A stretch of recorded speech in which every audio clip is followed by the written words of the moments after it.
Denise named John. I'm 22 years old. I come from a family of three, a single parent family of three, and I'm the second. I studied computer networking and maintenance at SEFPAM.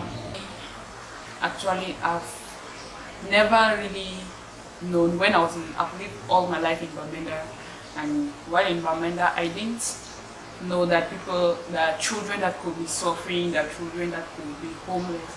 So when I got to Douala, when I left Bamenda, I went to Douala. So when I went to Douala, I was seeing some children, very young children in the streets, that is late at night, and the way they were dressed, like dressing rags, looking dirty. And by then I was living with somebody, I was under somebody's care, and I could not really go visit those children because of the security at home. So finally, when I left Douala and I came to Yaounde, that was in 2018. When I came to Yaounde, now I was living with my own parents. Like, at least the security was not that much.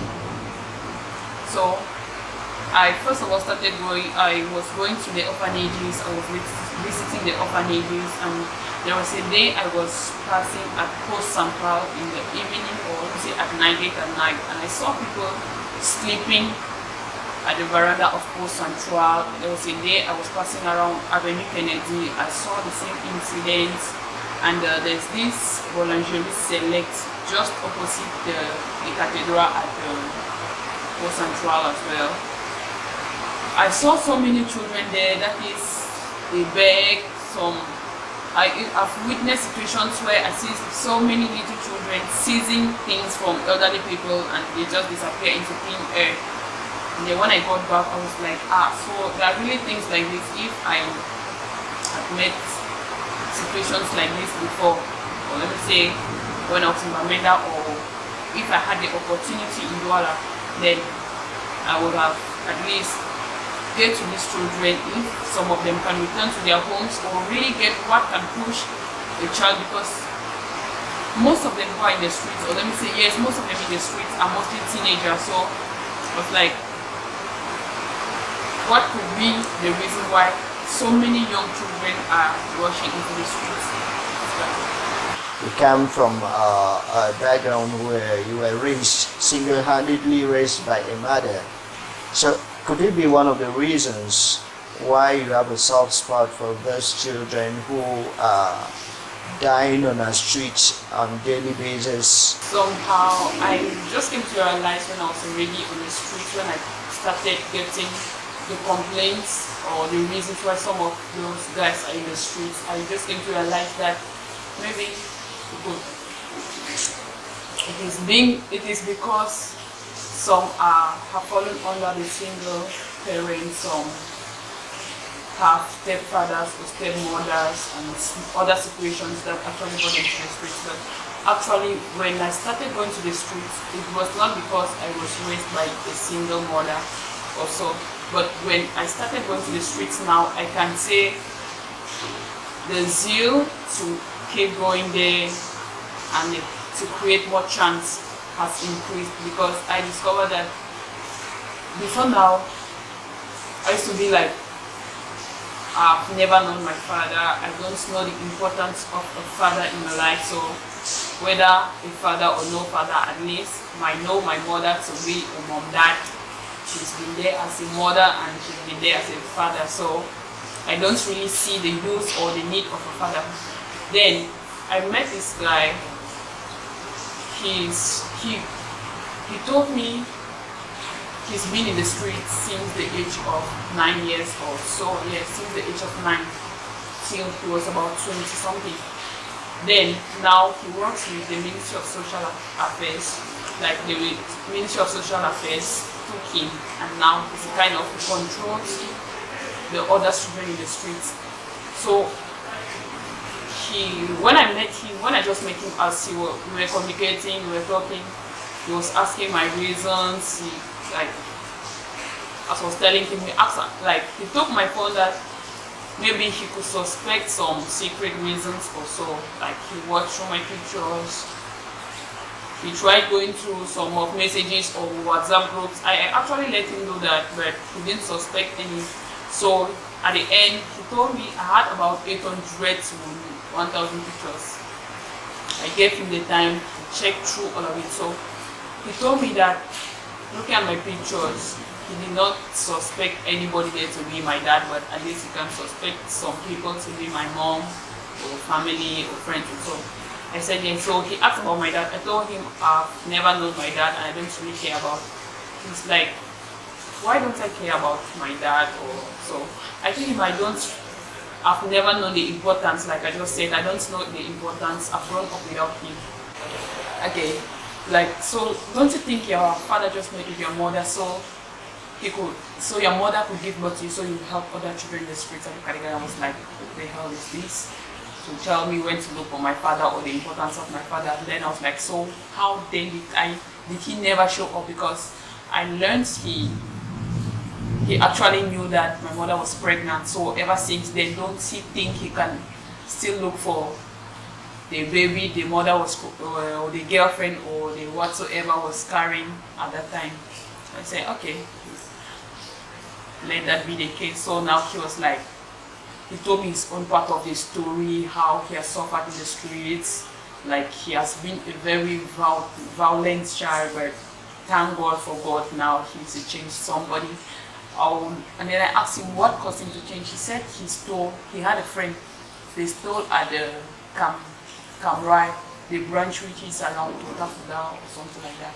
So he said they stole together and that guy has been given 25 years imprisonment and he managed to escape, so he was not caught.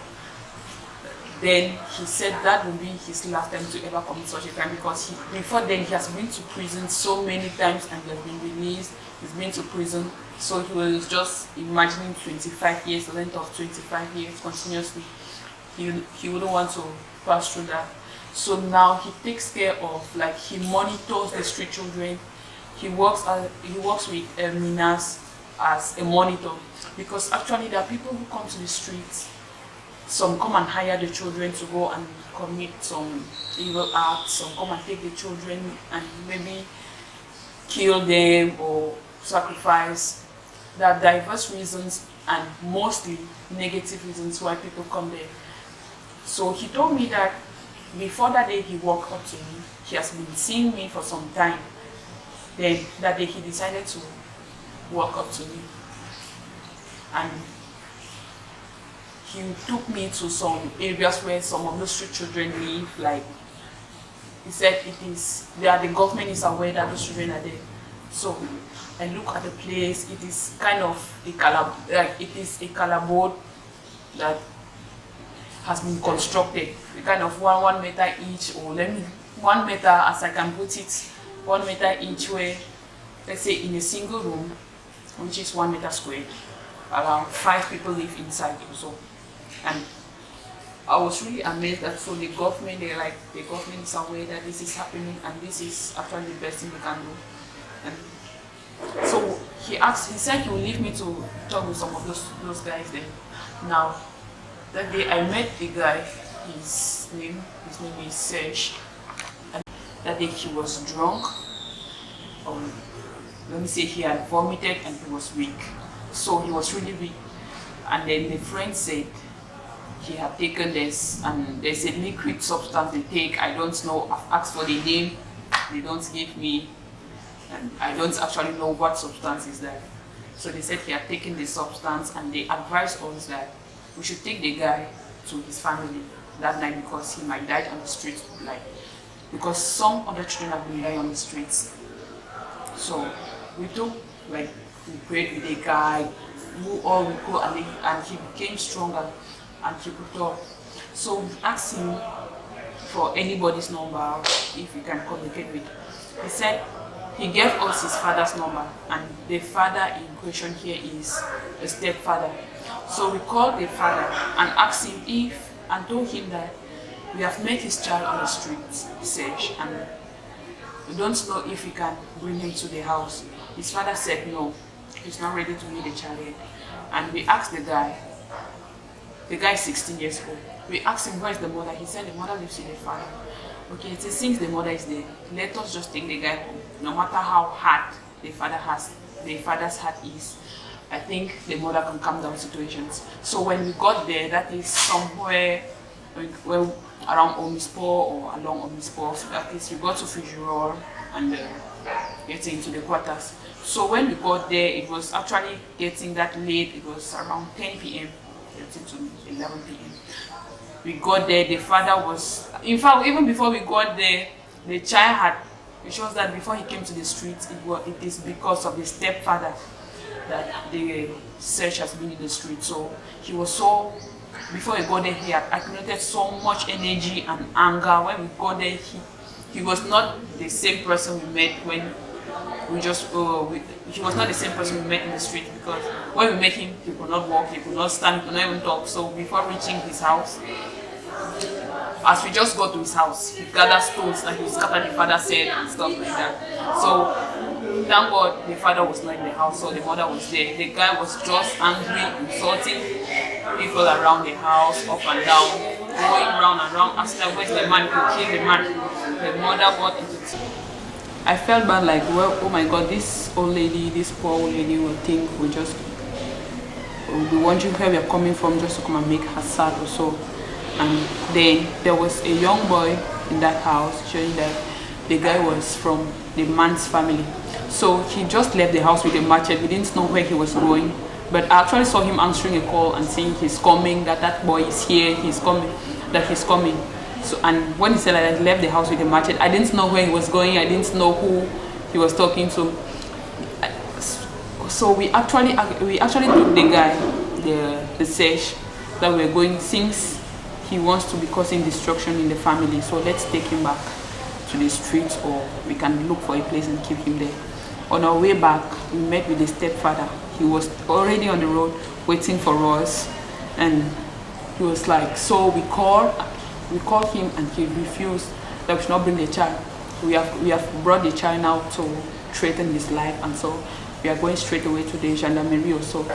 He said, okay, let's go to the gendarmerie together.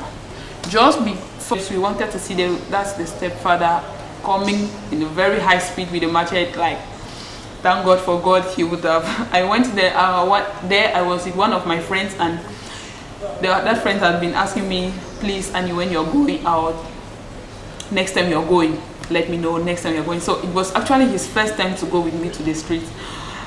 Just, I would say, thank God for God, the stepfather would have chopped off his hand with that machete. But I don't know, a man just featured and stopped the machete from landing on that my friend's hand. And that is how we all managed to, like, the man just held the father and asked us to go away, to go very fast. And that was how we left. So since then, we came back and left the guy in the streets. But I've been inviting him to this to church. I've been inviting him time and again. I think I was there on Monday. No, I was there on Tuesday evening, and I was told he has been taken to the prison. I asked what was his crime. I was told he stole something, but I tried to ask where exactly, which prison or which cell. Yeah, I was told he's in the cell, that I should just forget about it. Like, they never did told me about his whereabouts. They never told me detail. And there's also this guy. I met him because I've actually been there severally, so I can't say who I met first, who I met second, because I've met actually so many of them. But what I will be saying is, like, the situations I've actually made, like situations I've made that really took my attention, like kept my mind thinking. This time I met a guy, he's also 16, he's Roderick. He's the one could speak English and it was easier for me. So he was telling me that he had a friend, that is, the friend was a white, he was in Douala. He had a friend, the friend was a white, and the friend came to Cameroon, told him to come to Douala, he would look for him a job and stuff like that. He came, like suddenly became stubborn in the family. Actually, he lost his mother. He he's from a single parent family, and that is, he has never known the dad, and he lost his mother. So he has, let's say, most part of his life he has lived with the grandmother, and then the grandmother now sent him to live with an aunt, and he became stubborn to that aunt. Now the aunt now was married, and they had to the aunt had to divorce with the husband. So when they divorced now, the aunt just packed her things and left. The husband now asked them to, the guy was there with Denise. The husband asked them to pack their things and go back to their houses. So then he said he's already a big boy. He's 16, he's already big. Like he will go and hustle for himself. Then that was within the period a friend was asking him to come to Yaounde. So he left now and come to Yaounde. He came to Yaounde, he's calling the friend keep giving rendezvous and he doesn't meet up, and after the friend said he should get out, he's not serious with him and stuff like that. So when you go to the streets, right, yeah, and you find such cases, what do you do? Okay.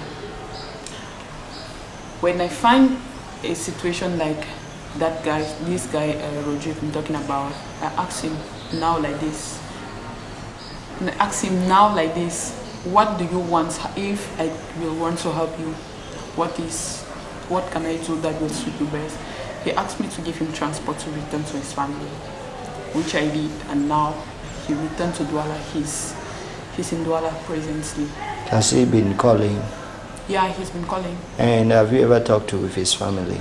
Yeah, when I just met him, he directed me to somebody on Facebook. I met the person, I contacted the person, and I got the grandmother's number. I called the grandmother just then, and I spoke with the grandmother. The grandmother spoke with him, and she expressed how happy she was. So how many children have you tried to maybe take them back to their families or try to help them leave the streets?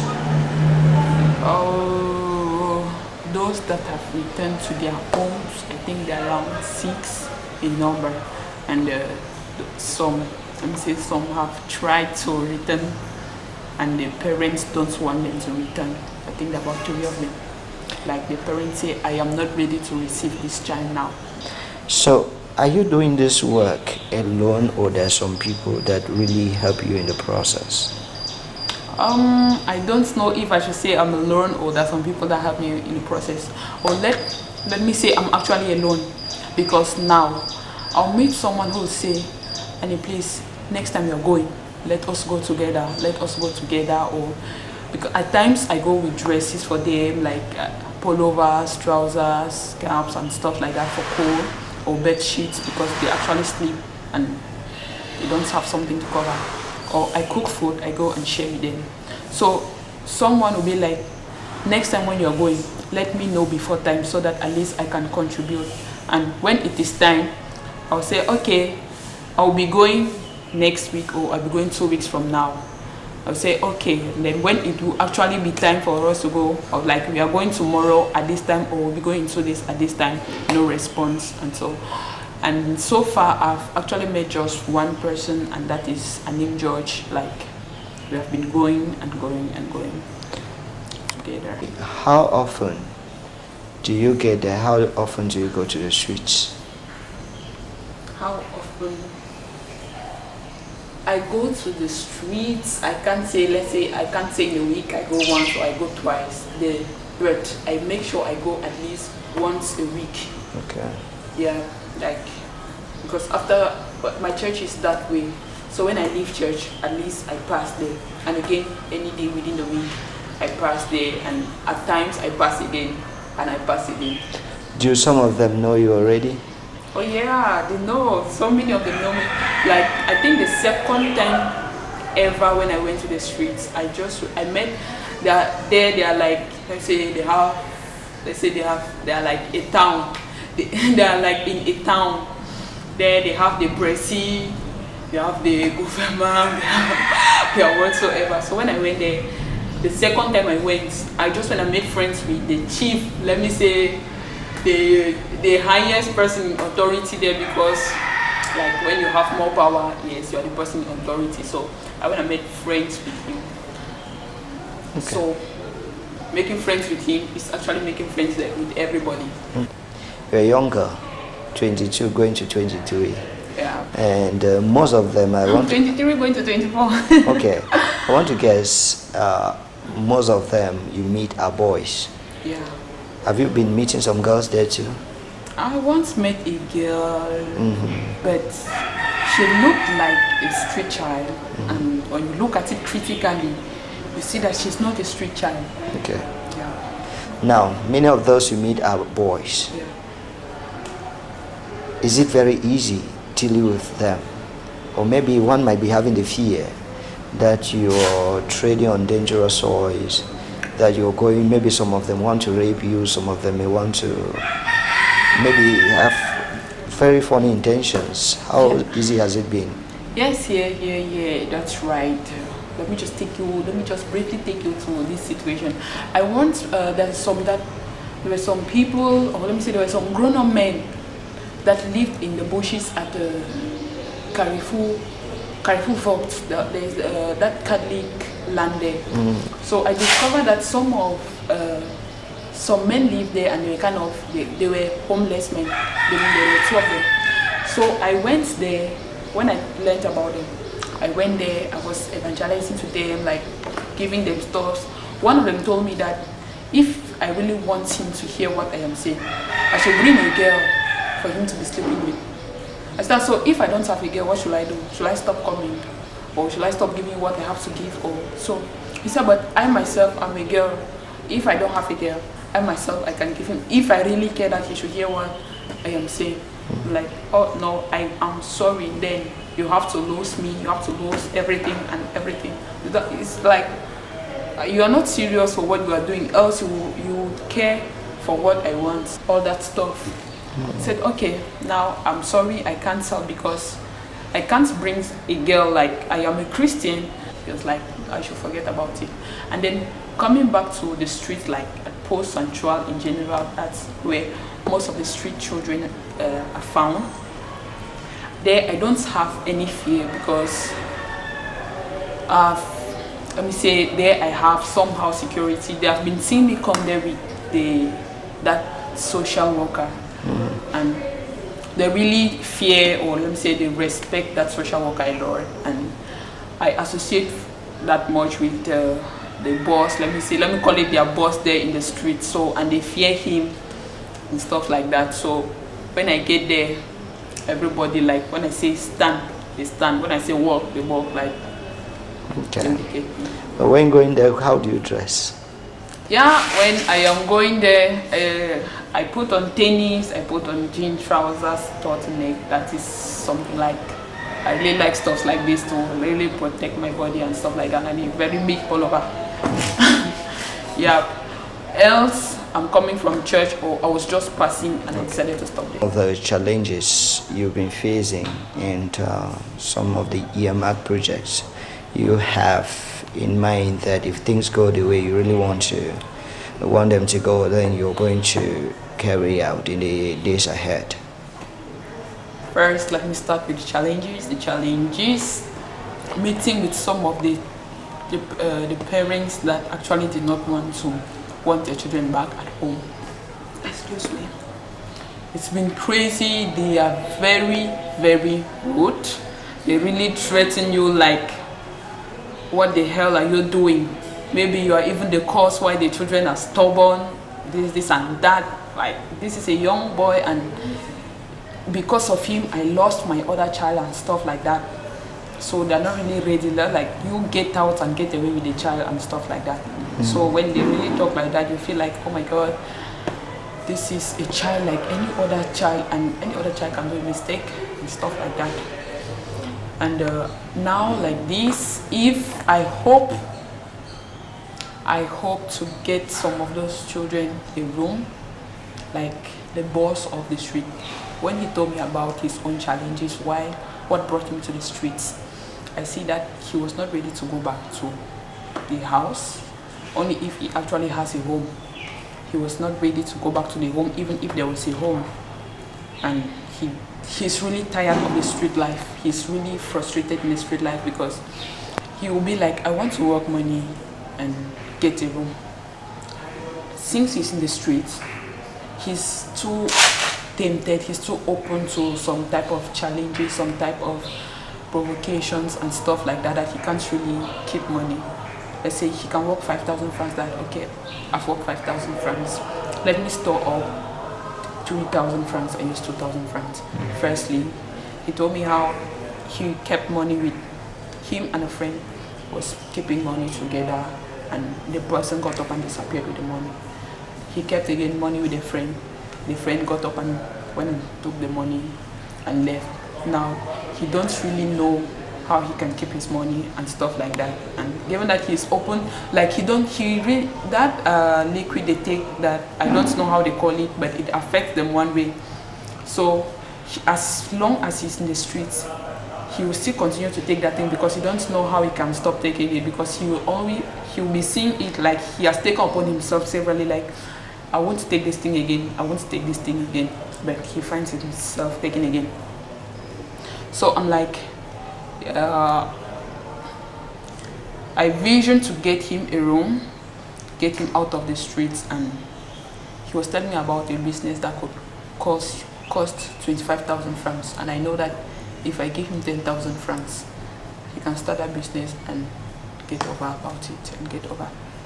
And I also hope, like, because some of these children, some of them, I have not been able to send them back to their homes, because when you get there, like, you're like, if you, like, now, if I want to help you, what do? They'll be like, send me back to my home. And they'll be like, where they come from the north. From here to north costs about 15,000 francs and above. I don't have that money, so there's no way I can help them at the moment. So I could only like come and get ready and go pick one. And when you go back to pick the one, to see him again, it is another challenge. Because today they sleep here, tomorrow they sleep there, tomorrow they sleep there, and stuff like that. So do you think these children have a future? For sure, they have a future, and I think their futures are somehow brighter, like, let me put it that way. Someone who has gone through that pain, I believe someone who has gone through such pain, who has gone through that type of trauma, let me put it, and the struggles, if it happens tomorrow that he finds somewhere, I know, like, most of them are just in the street because they don't want to succumb to others and stuff like that. But if it happens that he knows that if I concentrate here, let me say 2-3 years, I will gain something out of it. Tomorrow, whatsoever they gain from it, they will never play with it, because first, they know where they're coming from. And when they see others in such situations, they will do their best to get them out of the situations. That is what I believe. So, what do you think we need to do, collectively and individually, to take these children away from our streets? Okay, I can say, or let me say, first of all, there's this thing I believe, that if you love your neighbor as yourself, if we love ourselves, our neighbors, they will love ourselves, some of those children will not be in the streets. Because then some of them are in the streets because, most of them in the street because of, this is not my child, this is not my biological child, and stuff like that. So if we can grow in love, most of them will not be in the streets. Because if you stop looking at, this is my child and this is not my child, this is my biological child and this is not my biological child, most of them will stop going to the streets, because even as they are there, more are still going to act to them. Yeah, because they see the way we differentiate love between them and other children. And so far, I know the government has actually been doing its best, taking away some of the children in the streets. But when they take these children, the method at which they take the children from the streets, they forcefully take them. And wheresoever they get the children to, they actually get them back. The children succeed or to escape and find themselves back in the street. That is, they prefer the streets to wherever the government is taking them to, because of the treatment the government give them, or those who are working under the government give them. And those who actually stay till the gain some more. That is, the government mostly include them in the military. And you see, when they say a military man is wicked or this wicked man, most of them are those street children. Like when they say a wicked military man, most of them, if you look at it, like if you want to really get close to get the person's story, you see that it is these street children that were forcefully taken out of the streets, forced into the military, and the type of treatment they gave them, that now when they succeed to get out of camps and like they have in their wherever they work, they tend to be very wicked to people. Okay. That is it. Now, what about the churches? Yeah. Have you ever gotten to a church? To a church. Or churches to tell them, okay, this is the problem. And we think that if we have to share the love of Jesus, we can get to those people on the streets, because Christ is, on that day, I would say, you saw me naked and you gave me a dress to wear, hungry and you gave me food to eat, and this and that. So have you ever been able to get to maybe some of those religious authorities? You say, tell them, come on, this is a problem I'm finding on the streets there. Can you join me in this drive to rescue souls dying on our streets? Yeah, somehow I've met this lady. She supervises and she owns an orphanage. You know, she just like, that's Mama Rosa Sancho. She told me, I told her about it. She told me that if I see a younger child on the street that has not made that long in the street, I can get the child to her. I can bring her the child. Okay. Yeah. But what about the churches? Not really, but I've been inviting some of the students to my church. And when you invite, do you introduce them to the authorities in church? Maybe they take care.